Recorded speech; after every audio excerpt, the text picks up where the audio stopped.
teman-teman freelance semuanya. Kali ini saya mau berbagi tentang red flags atau tanda-tanda yang perlu kita waspadai sebagai freelancer saat kita akan bekerja sama atau dealing dengan klien, utamanya adalah klien yang baru. Jadi selain kita harus waspada dengan scam ataupun mungkin klien-klien yang agak nakal, kita juga perlu mewaspadai tanda-tanda red flags. Jadi di sini di blog ini saya sudah menuliskan artikelnya 7 tanda saat akan dealing dengan klien. Jadi apa saja yang perlu diwaspadai. Nah, sebelum kita masuk ke listingnya apa saja yang perlu kita waspadai, kadang kita menjadi tidak waspada saat kita itu butuh job atau butuh project.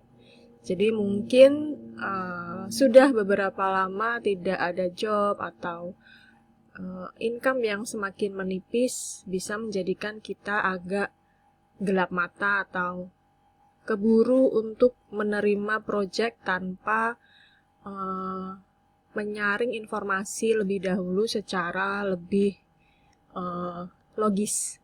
Jadi kadang kita kepepet ingin segera mendapatkan project atau job, jadinya kita menyingkirkan semua tanda-tanda yang mungkin saja kita sudah merasakan ada yang tidak beres dengan klien tersebut.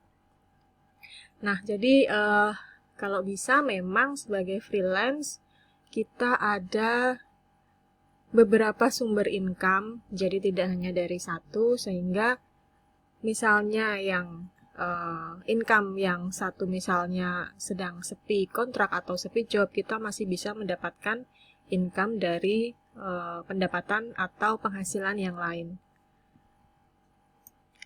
Nah, yang pertama yang harus diwaspadai, tanda yang perlu diwaspadai adalah saat klien tidak memberikan brief yang seharusnya atau brief yang proper. Jadi kadang kita sudah berkomunikasi dengan calon klien dari A to Z, tapi si klien tidak memberikan deskripsi job yang pasti. Nah, itu perlu diwaspadai. Karena apa? Karena brief ini atau job deskripsi ini sangat penting untuk kita menentukan rate dan juga penawaran harga. Nah, jangan sampai kita sudah menerima kontrak atau sudah setuju untuk mengerjakan project, tapi tidak mengetahui di depan tentang brief yang sebenarnya atau job description yang sebenarnya. Karena apa? Karena mungkin saja si klien ini tidak paham value apa yang kita tawarkan. Jadi kalau kita tidak menerima proper brief dari si klien, maka bisa jadi kita akan memberikan penawaran harga yang mungkin lebih tinggi atau mungkin lebih rendah. Nah, kalau kita memberikan penawaran harga yang lebih tinggi, ada kemungkinan si klien merasa bahwa budget kita terlalu besar untuk project yang dia punya. Nah, supaya kita bisa memberikan pengajuan harga atau rate yang sebenarnya atau yang sesuai dengan project, maka kita harus mengetahui apa saja brief dan job deskripsi dari project tersebut.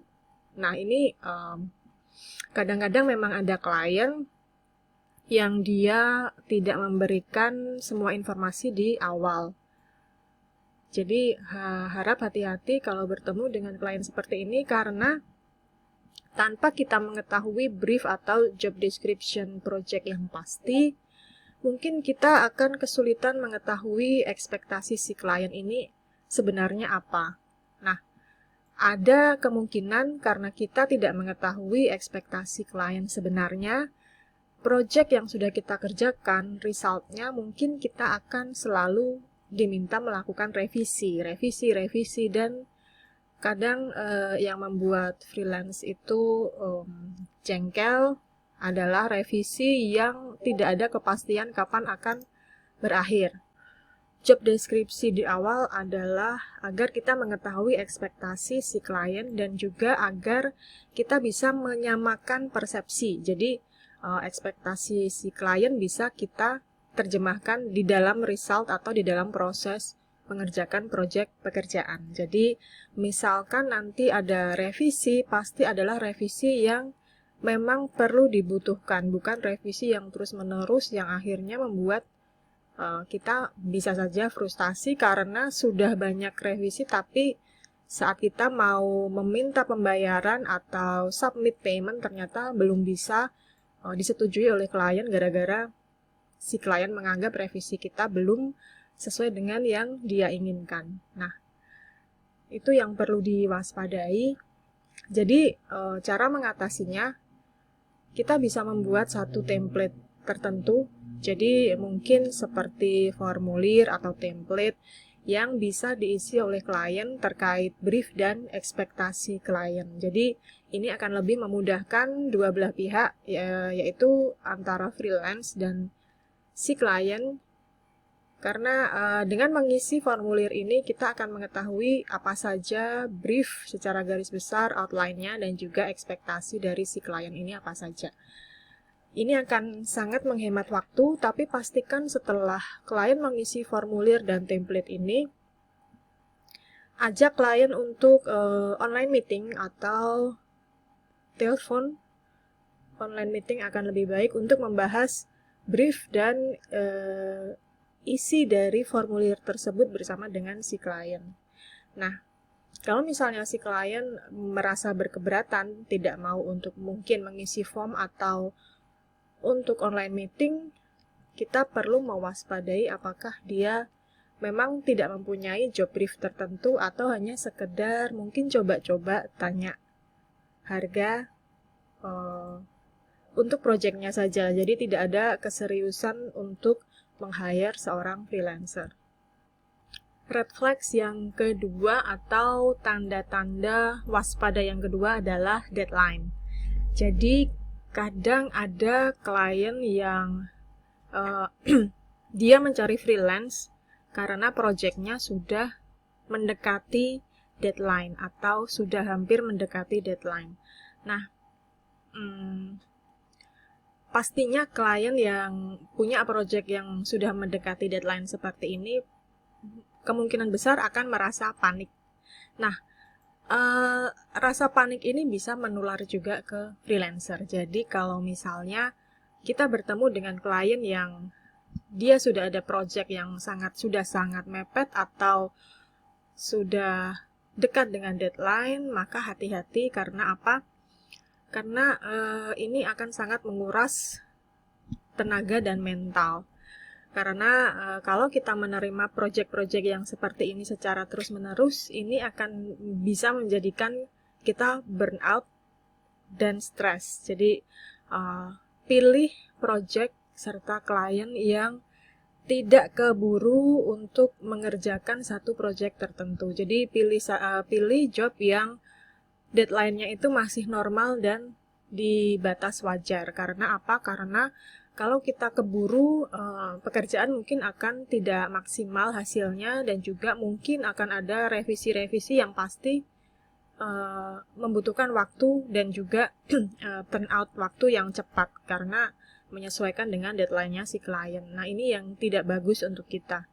Jadi, kita sebagai freelancer jangan hanya selalu menerima apapun deadline atau keputusan apapun dari klien, tapi kita harus bisa memberikan jangka waktu deadline kepada klien juga. Karena kita ini kan freelance dengan klien kan kerjasama. Jadi sepanjang itu masih masuk akal di kita berikan deadline yang wajar. Kalau misalnya klien tidak bisa, ya itu kembali lagi ke diri kita sendiri, mau burnout atau mau hidup lebih santai. Nah, jika memang kita merasa mampu untuk mengerjakan proyek tersebut dan juga masih mempunyai slot waktu, pertimbangkan untuk menagih biaya tambahan di luar nilai proyek yang disepakati karena adanya deadline tersebut. Jadi misalnya proyek tersebut sudah disepakati di amount atau dinilai $100 misalnya, karena si klien ini butuhnya lebih cepat atau kita harus menyelesaikan lebih cepat daripada jangka waktu yang disetujui, kita bisa ajukan penawaran untuk biaya tambahan. Itu bisa saja kita lakukan karena masuk akal, karena waktu bagi freelance adalah uang. Nah, bisa jadi klien mungkin akan menerima atau bisa jadi juga menolak. Nah, apabila klien menolak biaya tambahan, sudah pasti dia akan memberikan batas waktu deadline yang normal sesuai dengan yang sudah disepakati bersama. Kemungkinan seperti itu. Red flag yang ketiga adalah klien menawar harga. Sebenarnya sebagai freelancer, rate atau package service kita adalah sangat fleksibel, tergantung dari kita menawarkan skill atau offering service-nya itu apa saja. Tapi bukan karena rate kita fleksibel lalu harga kita bisa selalu ditawar oleh klien. Nah, itu yang tidak benar. Jadi, kita memang bisa mempunyai rate tertentu untuk satu klien dan rate yang berbeda dengan klien yang lain, tapi kalau dalam hal tawar-menawar itu sudah di luar dari istilahnya. Memang sebagai freelancer, harga atau rate kita adalah fleksibel, tapi tidak berarti klien bisa mempertanyakan atau bahkan meminta harga dan rate yang lebih rendah dari yang sudah kita tawarkan. Mengapa demikian? Karena ada yang namanya MAR atau Minimum Acceptable Rate. Nah, ini di sini.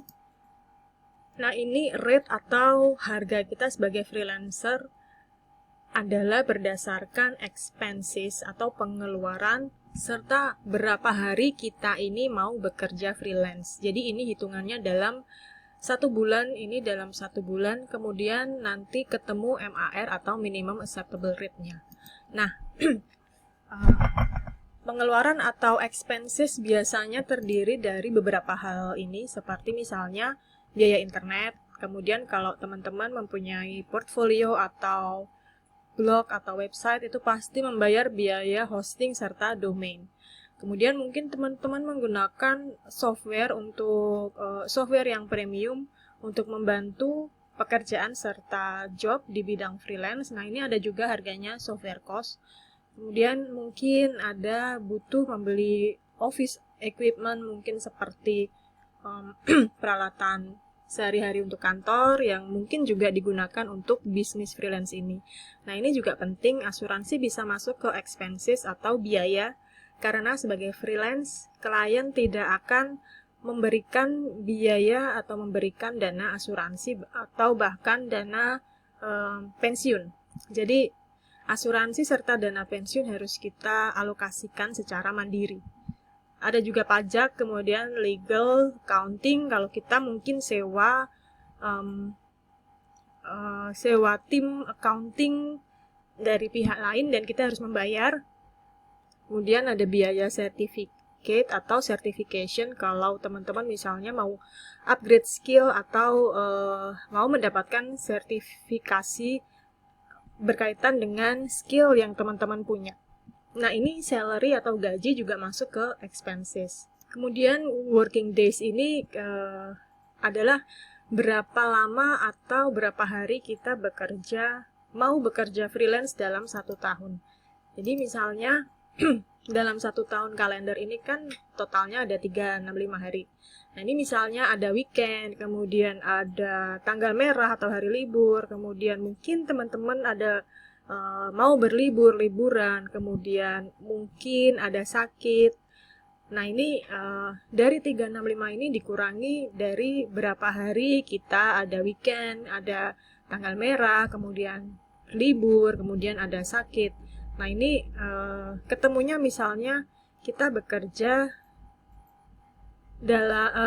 freelance dalam 1 tahun adalah 221 hari, misalnya seperti itu. Kemudian dihitung dalam 1 hari biasanya ada 8 jam kita kerja, tapi lebih mudahnya kita buat 80% dari 8 jam, ketemunya 6,4 jam per hari. Jadi totalnya kita kerja per tahun itu 1.414 jam.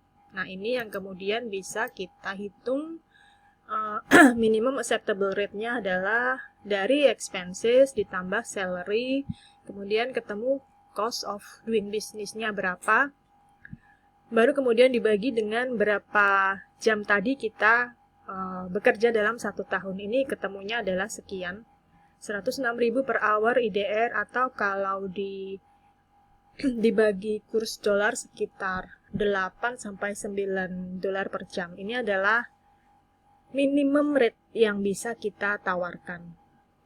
Tapi tentu saja rate tersebut tidak kaku atau tidak mengikat, karena semakin skill kita bertambah dan semakin expert, kita boleh dan bisa meningkatkan MAR kita. Jadi bukan yang minimum tapi lebih merefleksikan skill kita. Misalnya kalau ini MAR-nya 106, kita karena skillnya sudah expert, misal kita salary-nya bisa ditambah, kemudian di sini mungkin bisa naik jadi 200.000 atau 250.000 per hour. Nah, seperti itu. Jadi ini tidak statis, tidak mengikat, sesuai dengan hitungan expenses masing-masing dari teman-teman sendiri. Jadi kembali ke red flags, kalau teman-teman sudah bisa mengetahui berapa minimum rate yang harus teman-teman charge atau offer ke klien, maka saat klien menawar harga, kita tidak bisa lebih rendah daripada MAR yang sudah kita hitung tadi. Jadi misalnya ada klien yang menawar sampai di angka 3 dolar per jam atau bahkan 5 dolar per jam, itu masih tidak bisa menutup expenses kita. Jadi jangan gampang menurunkan rate hanya karena ditawar oleh calon klien. Karena klien yang punya model seperti ini biasanya nanti next-nya juga akan menawar dan menawar lagi. Jadi kita tidak akan pernah bisa mendapatkan rate yang ideal sesuai dengan yang kita mau. Tapi kalau misalnya ada banyak calon klien yang menawar atau berpikir bahwa rate kita terlalu tinggi, coba cek lagi rate atau package service yang kita tawarkan. Bisa jadi rate yang kita tawarkan bukannya terlalu tinggi, tapi malah terlalu rendah. Karena apa? Karena kalau ada klien yang diberikan rate yang terlalu rendah, malah dia itu berpikir bahwa rate-nya masih bisa dinego lagi, seperti itu. Jadi secara berkala cek lagi rate, karena dengan cara menaikkan rate seperti ini bisa menjadi salah satu cara kita menemukan klien yang ideal. Jadi klien yang ideal adalah klien yang bisa menghargai expertise dan keahlian kita tanpa banyak menawar. Ini klien yang harus kita dapatkan daripada klien yang banyak menawar tapi harganya tidak bisa naik atau di bawah MAR kita. Nah, itu yang perlu dipikirkan. Selanjutnya adalah klien yang suka berbicara buruk tentang freelance yang sudah pernah di-hire dia sebelumnya. Jadi kadang ada klien yang suka menjelek-jelekan kinerja atau hasil dari freelance-freelance yang sudah pernah di-hire oleh dia. Bukan hanya kita yang suka gibah, tapi kadang klien juga. Nah, ini yang perlu menjadi tanda-tanda kita harus waspada, karena kalau si calon klien ini bisa ngomongin jelek ke orang lain, mungkin nantinya juga kalau kita kerja bareng dia akan ngomong yang jelek tentang kita di orang lain. Padahal sebagai freelancer kita mendapatkan pekerjaan dan proyek itu via atau menggunakan reputasi. Jadi kalau reputasi kita dibikin jelek, nantinya akan susah untuk mendapatkan proyek serta klien-klien yang baru. Nah, ini pantas diwaspadai. Jadi sebelum menerima klien yang baru, kita bisa menanyakan ke klien tentang bagaimana pengalamannya bekerja sama dengan freelance yang sebelumnya. Jadi dari bagaimana dia berbicara atau nada suara, kita bisa tahu bagaimana dia memperlakukan klien bagaimana klien memperlakukan freelancer saat bekerja sama. Jadi perlu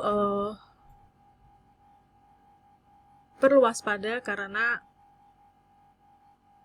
kalau kita mempunyai feedback atau rating yang buruk nanti akan berpengaruh ke pekerjaan atau klien kita selanjutnya. Nah, ini yang selanjutnya, red flags yang selanjutnya adalah pepesan kosong atau janji manis. Jadi banyak sekali freelance, terutama freelance pemula, freelance yang baru, yang menurunkan rate dan harga hanya dengan janji manis dari si calon klien. Jadi misalnya si klien, kita sudah charge misalnya $10 per jam. Tapi si klien bilang, bisa turun nggak karena ini proyeknya lama, lebih dari 6 bulan. Dan sehari mungkin bisa lebih dari 5 jam. Gimana kalau rate-nya diturunkan jadi $5, seperti itu misalnya. Itu bisa jadi tanda-tanda yang harus kita waspadai. Karena apa? Karena kita belum tahu benar apakah memang proyeknya akan long term atau apakah seperti memang yang dibicarakan oleh si klien. Jadi kita belum tahu. Jadi baiknya kita bisa meriset atau research si klien dan perusahaannya, mungkin bisa dari website perusahaan, kemudian dari LinkedIn, dari Glassdoor, dan lain-lain. Apakah memang klien berasal dari perusahaan dan company yang benar-benar valid? Karena apa? Karena kita tidak pernah tahu apakah dengan kita menurunkan rate, apakah benar-benar nanti kita mendapatkan apa yang dijanjikan oleh si klien. Misalnya nanti akan mendapatkan komisi, biasanya seperti itu, sekian persen, tapi rate-nya minta turun, dan lain-lain. Itu yang harus diwaspadai. Jadi, jangan sampai menurunkan rate hanya karena janji-janji manis dari calon klien yang belum terbukti. Jadi, kita normal-normal saja, standar-standar saja rate-nya, tidak perlu ada diturunkan dan lain-lain karena memang seperti itulah rate kita. Jadi jangan mudah untuk menurunkan rate dan service package karena nanti kita akan kesusahan sendiri di belakang. Ini yang selanjutnya adalah tidak menghargai boundaries atau batasan. Jadi misalnya kita sebagai freelancer ingin di setiap weekend itu sama sekali tidak mengerjakan project. Nah, sebagai freelancer kita punya hak untuk menetapkan batasan seperti itu. Dan sebagai klien harusnya juga dia bisa menghargai batasan yang sudah kita buat. Karena selain bekerja kita juga harus balance antara pekerjaan dan kehidupan pribadi. Apalagi kalau misalnya kita sudah punya keluarga dan anak. Nah, untuk klien yang susah menghargai atau tidak bisa menghargai batasan, misalnya dia sudah tahu kalau kita itu di weekend tidak bekerja, tapi ternyata mengirim email atau meminta revisi di weekend, di akhir pekan, kemudian memberikan berbagai tugas yang harus dikerjakan di weekend. Nah, itu harus diwaspadai karena tipikal klien seperti ini adalah klien yang dia tidak bisa menghargai batasan. Bisa membuat kita stres. Jadi, tergantung kita juga apakah kita orang yang memberikan batasan ke klien atau orang yang selalu, atau freelance yang selalu iya, yes man, yes man. Jadi kita dalam tanda kutip dimanfaatkan oleh klien. Jadi kita sebagai freelancer harus memberikan batasan mulai jam berapa kita bekerja, hari apa kita bekerja, hari apa kita off, kemudian informasikan semuanya itu di awal. Jadi kita menetapkan batasan itu di awal dan tidak di tengah atau tidak di belakang kontrak. Nah, klien yang selalu berusaha merusak batasan yang sudah kita tetapkan seperti ini adalah salah satu tanda red flags yang patut kita waspadai. Yang terakhir, red flags yang perlu diwaspadai adalah saat klien ingin mengontrol semua. Mengontrol semua di sini adalah dia tidak mau menerima feedback atau saran dari kita sebagai freelance yang di-hire. Sedangkan klien meng-hire kita itu karena dia butuh orang yang expert di bidang project tersebut. Jadi seharusnya logikanya dia akan menerima saran tentang mungkin apapun yang berhubungan dengan project yang sedang berjalan. Mungkin dari hal efisiensi waktu atau tools yang lebih recommended, kemudian flow atau cara kerja yang lebih efisien dan lain-lain. Tapi kalau misalnya si klien tidak mau menerima semua saran dan feedback, itu kita perlu waspada dan tanda tanya. Jadi memang klien tidak harus menuruti semua saran dan feedback yang kita berikan, karena semua keputusan tetap ada di tangan si klien. Tapi akan menjadi masalah kalau klien sama sekali tidak menerima feedback dan juga tidak mempunyai ide dari dia sendiri, dan juga saat dia menolak semua ide dan saran dari kita. Karena apa? Karena jika klien tidak mau menerima saran serta feedback, bisa jadi menandakan bahwa tidak ada progres atau kemajuan di proyek yang sedang kita kerjakan. Jadi, tidak peduli seberapa keras kita berusaha dan seberapa pandai kita bekerja, mungkin saja klien tidak akan pernah puas. Nah, jadi bagaimana cara mengatasinya? Cari tahu alasan apa yang menyebabkan klien tidak mau menerima masukan. Lebih baik kalau bisa berkomunikasi langsung via call atau video call atau online meeting untuk mengetahui alasan yang pasti. Jadi jangan pernah berasumsi sendiri karena tidak bagus. Nah, ini yang perlu kita waspadai, yaitu jika klien menjadi emosional saat berbicara tentang masukan dan saran, atau jika klien menolak semua saran yang kita berikan tanpa ada ide dari mereka, mungkin kita sudah terperangkap di area kerjasama yang toksik. Jadi tidak menyenangkan bekerja di project yang si klien ini tidak mau menerima masukan apapun dari kita. Karena klien yang baik itu dia malahan akan menerima semua saran dan feedback yang masuk demi keberhasilan proyek yang sedang dikerjakan. Nah, dari semua list ini mungkin ada teman-teman yang sudah pernah mengalami entah ditawar harganya, entah briefnya yang tidak diberikan di awal, atau mungkin deadline-nya yang terlalu mepet. Kalau ada, silakan berkomentar di kolom komen. Terima kasih sudah menyaksikan video ini dari awal hingga akhir, hingga selesai. Silakan subscribe, like, atau mungkin bisa share video ini kalau dirasa bermanfaat. Dan juga silakan berkirim komentar atau mungkin berkirim email apabila ada hal yang ingin ditanyakan. Terima kasih. Kita berjumpa di video selanjutnya.